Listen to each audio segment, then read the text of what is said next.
Oh, good morning, everybody. Delighted to say this morning we're joined by Spaun, the US Open champion. Welcome to Royal Portrush. I assume you're looking forward to a great debut in the Open. Yeah, totally. This is my first Open, so get a proper links test, and just excited to make my debut here at such a beautiful venue. What's the key, do you think, for taking your game from America to coming to links golf? I think initially it'll just be learning to play different shots. You kind of want to play everything airborne in America. Pick your number, try to fly it there, and hopefully it spins and stops near the hole. But links golf requires a lot more creativity, imagination. So, learning to flight shots better and trying to guess bounces, I guess, correctly is going to be sort of the challenge this week. But also the elements. I don't think the forecast is looking very great. Obviously not perfect like today, but that'll be probably the other, battle, I guess, this week. Okay, we'll go to the floor for questions. Garrett. JJ, I had a question for you. When you think it's been a month, obviously, since the United States Open win there at Oakmont, but behind the scenes, I talked to both your coaches, and there were some pep talks that both of them gave you there in the rain delay. I'm just curious, what do you take away from that now, and just looking back on those conversations with both your coaches? Yeah, I took away a lot of sort of confidence. I felt like they were instilling a lot of confidence, and self-belief is, a huge key to pulling off a big event like a major, let alone a U.S. Open. So I think it's very reassuring and calming to have a group of guys in your corner that are just instilling the confidence in you to pull this off. I mean, I hadn't been in that territory really very often, just once earlier this year at the Players, but nothing like learning experiences that have helped me come through on the other side at the U.S. Open. So it was great to have, my team by me and helping me, stay in the moment, stay in the present, and not give up. Because, before the rain delay, it was not looking great for me at the U.S. Open. And a quick follow-up, just your team you mentioned there, the overall team, your caddy, how cool has it been the last month to seeing the adulation, the congratulations he's gotten as well along the journey? Yeah, totally. There's been so many people reaching out. Mark's been out here for 30 years, and he's had some big wins. He won the Players with Siwoo Kim about 9 years ago, so he's been in the moment, and he was a really good attribute to have coming down the stretch. Kept me calm, gave me really great words of encouragement, and there's no one I would rather have on the bag, coming down the stretch at the U.S. Open. Mike, two over here. Thank you. Hi, JJ. Scotty made some very interesting comments yesterday talking about winning in it and it feeling unfulfilling and the joy of it being quite fleeting. I'm just interested to know your experience because obviously, grinding away for a long time and then getting such a big win. Has it felt as good as you thought it would? How have you wrestled with the experience? And has there been a come down in the time after? Was there, a reality sinking in again after that, such a high? I believe there's some truth behind Scotty's words, for sure. You do have these high aspirations, these dreams to accomplish things in golf at the highest level, and then you do, and it happens so quick, and then you're so elated, and then all of a sudden it's like, now what? So, I tried to sink it in as much as possible, and it did. But it's a weird feeling. I never thought I would, win a major. But, let alone a few years ago, I was just trying to get in them. So I think, there's some testament to that. You got to really, I think it goes back to, your priorities, what you really want to accomplish, not only in this game, but in your life. And I think that's true to what Scotty said. He's more focused on being, a better person off the course than achieving historic monuments, monumental things on the course. So I would say, it was really surreal when I won, but, I still wake up every morning trying to pinch myself, looking at the trophy and just think it's actually mine. So it is weird. It kind of comes and goes very fast. And how much has life changed? Obviously there are new demands placed on you. You've gone from trying to get into majors and then this week you're a headline press conference at one of them. that's I guess one of the things is that you're more in demand. But how has life changed for you over the past month?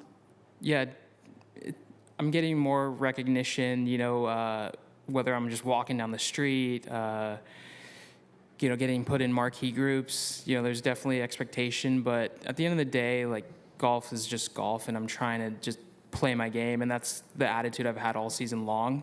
And whether, I'm, the reigning U.S. Open champion, yeah, there's going to be some expectation, but I feel like this whole season I've been doing a good job of just trying not to let the moment feel bigger than itself, just trying to play my game and go out there and do what I do. And if, cards fall in the right place, then I'll be, having more opportunities. Mike, 3 at the front here. Hi, JJ. Congrats on that last putt. What do you think that the lab putter helps you? What have you felt with it, and how did you get it? Why did you start trying that? So I got the lab putter, the DF3, last November of 2024. I had been looking for a little bit more forgiveness off the face as far as contact goes. And I'd been using a traditional blade style putter pretty much my entire career. And, mallets were kind of a phase the last year or so. And I just had difficulty getting comfortable with, a traditional mallet with its, traditional hosel, or, where the shaft goes into the putter. And I just picked up one of the labs on a Tuesday. I think it was in Dallas, like at the Charles Schwab back in May. And I kind of liked it. So I had one built up, and I just had it at home. And finally gave it some time in the off season and really learned to like it and understand my tendencies with it. But the biggest thing that I've noticed with that putter is no matter where you hit it on the face, it carries the speed that you're intending to have. And I think that's behind the whole technology of the putter, where, you can misstrike it, but because of the forgiveness and the way it's balanced, it still creates the roll that you're wanting to have on that line of putt that you're hitting. So I think it's been really good for me all season long because of just that. Speed is king when it comes to putting. If you don't hit your speed on the line, you're narrowing your chances of making the putt. So to kind of forget about one variable as far as hitting good contact and getting the speed has been nice, having that putter do it for me. Yeah.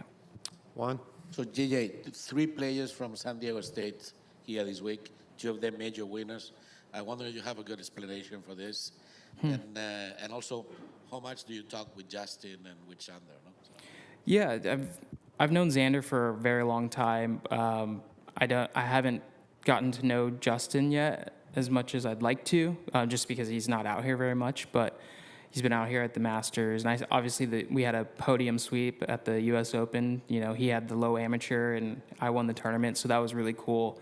But I just think San Diego State, it's a testament to how good the program is. And I think they're really good at developing sort of, I wouldn't say underlooked players, but just guys that don't be given chances. Like, I didn't really have a chance. They gave me a chance.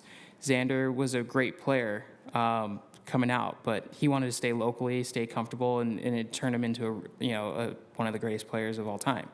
So I'm sure Donovan, my coach at San Diego State, kind of has that in his back pocket and understands that, as long as he keeps doing what he's doing, giving guys chances, opportunities, and the resources, they're going to turn out to be great players. And we're seeing that with Justin. And I wonder what you're saying is, and I can see the 3 of you kind of embracing being under the radar. If that comes from that, and how much does it help you, in a way? Yeah, being kind of flying under the radar, I feel like that's kind of what I've done my whole career. So yeah, it's a big difference kind of having the spotlight on me now and expectations, but all I can do is just rely on the experiences that I've had. Coming down the stretch at the U.S. Open, getting myself in the playoff at the Players, and I've had way bigger challenges, whether it's life or golf or losing my card, or I've had other issues to go through than just being more in the spotlight. So I'm learning to embrace it, and I'm excited for the challenge it brings. Okay, John in the middle, thanks. JJ, it was very impressive in Oakmont on the second hole of the last day when your ball hit the flag, rolled all the way back. What was really impressive about it was how impassive you remained at that, as if you were in complete control of the situation. If I said you were impassive generally, would you accept that? And would you please give those of us over here who don't know you as well some adjectives to describe yourself? I wouldn't say I'm entirely impassive. Kind of grading that week as far as performance goes, the golf swing was really good, probably a B+, A-. Short game and putting was B-ish, but it wasn't like I was striking on all cylinders. I had some bad swings here and there, but my team and I, we kind of looked back and we kind of graded my attitude with an A. And I think that's what kind of helped me win that tournament. Because, for instance, hitting the exact shot that I imagined on number 2 and having it to get an unlucky bounce like that, it was pretty much a 2-shot swing. So I felt like if I just got down on myself or upset, that was just going to amplify the struggle that I was already going through on that round. So my caddy's done a great job of telling me, like, everyone's going to get bad breaks. Sometimes you want to make it feel like you're the only one getting the bad breaks, and it definitely felt like that on the front 9. But I just tried to keep, a positive attitude, and I think I was able to equalize that by getting to the ball after it hit the stick and ended up in that collection area 50 yards from the hole. And I told myself, well, at least it's not in a divot, like an old divot, which would have made that third shot even harder. So I think that kind of brought me back to level-headedness and just do the best I can to get it up and down. What about the second part of my question? Describe yourself. For those of us over here who don't know you as well as people who come in America, how would you describe your character? Give me some adjectives that describe J.J. Spaun. Humble. I think humble is probably the only one that I can think of now. I try to, I don't like to self-glorify myself or pursue or exude like an aura. I try to treat people how I'd want to be treated and let the golf talk for itself. And I think that there's a lot of guys that are out here that think of themselves that way, but that's pretty much how I feel. Josh. Hi, JJ. Not only did you win the US Open, but you did it in really tough conditions at Oakmont. What does that do for your confidence levels in your game, especially coming to a week like this? Yeah, I think I just have to be able to tap back into that memory bank and just remember, okay, it was tough conditions, it was raining, and I, won the US Open, coming down the stretch, hitting all those really good shots, and that, we don't really play in a ton of tough conditions in America. It's always pretty mild, moderate weather. So I think that all I can do is kind of fall back on that experience and know that I've got it done at a really, pivotal moment, probably in the worst weather of the week, and that I can pull it off kind of anywhere. Okay, Mike 1. AJ, you said earlier that you didn't think of yourself winning majors. Why did you have that mentality? I don't know. I feel like that I've had to prove to myself that I'm worthy of just playing on the PGA Tour and winning on the PGA Tour, and just trying to get into these events alone was sort of what kind of helped me, or what sort of made me lack that self-confidence. It's hard enough just to win in general on the PGA Tour, and you kind of get in your own head thinking, well, if I can't win a normal event on the PGA Tour, what makes you think you can win a major? But yeah, let alone I was struggling just to get in them. But that's kind of how my career's developed. I never really knew how far I could go, and whether it was playing Division I golf, getting to the PGA Tour, then winning on the PGA Tour, I don't really know what's in store for myself. So who knows? I mean, I don't know what I'm capable of now. I mean, I know what I can do, and that's all I can really rely on. Did you imagine yourself being a Ryder Cup player, and where did the motivation to make the team this year come from? I don't think I've ever thought of being on the Ryder Cup or imagining myself on the Ryder Cup, but I've been hearing that a lot throughout the last few years, from my caddy and my coach. Like, they've been kind of putting that out there and almost in a way manifesting it, which is kind of weird. My caddy's always believed in me, even when I was ranked outside of the top 100. He's like, I think you're a top 10 player in the world. I mean, he thinks I could be number 1, but honestly, let's be real. But but he was like, well, I at least think you're top 10. And I was like, okay, sure. And here we are, top 10 in the world, and he always believed that I could be on the Ryder Cup, and here we are, looking pretty good for the Ryder Cup. And it's just weird how you kind of you soak in those things that people tell you, and then it just sort of ends up happening. And I think that has to do a lot with developing and believing it yourself. So it was funny, like the week before the U.S. Open, I was sending my coach swings, and I was like, what do you think? He's like, I think that's the U.S. Open champ. I'm like, no, technically, like, what do you see? Not just in the video. So it was pretty ironic. But I think there's truth to be told about manifesting and telling yourself positive reinforcement, for future success. Further question at the front here, thanks. Are you making any changes in your bag to play links for this week? And do you have any personal favorite links courses? I haven't made any tweaks or changes. I mean, I'm probably going to add a 3-iron that I always keep in my bag, like a driving iron. That's more of an option that I use week in and week out. Obviously, more for windy conditions. It kind of it replaces my 7-wood, which goes pretty much the same number, but this one's got more of a flatter flight. I can flight it better. So that's about it, equipment-wise. And sorry, what was the other part? Do you have any links courses that you like the most? Any favorite courses? Not necessarily on the road, but links that you like to play? The only other links course I ever played was in Oregon at Bandon Dunes. And that's not true links, but it's links for America. And then obviously the Scottish Open. So I don't have a ton of experience on links, but it's really fun. And it's definitely a different game. But, that's why we're here early and trying to get acclimated to it. Good luck. Thank you. Mike 4. Hi, JJ. Can I just get your thoughts on the 16th here and where it sort of ranks in the sort of par threes you played in your career? Because it's a signature hole here, and some people see it as fearsome with that drop on the right. So I just want to get your thoughts on it, please. Yeah, I played it Monday, but I just hit only the tee shot and actually missed it down in the right. But it's pretty intimidating, like visually. I didn't know it was like 240 plus yards. So wind dependent can really make it a tough hole. And I think just making four pars on that hole is you're going to be gaining strokes on the field, and that's why they call it calamity corner. There's going to be some calamity there.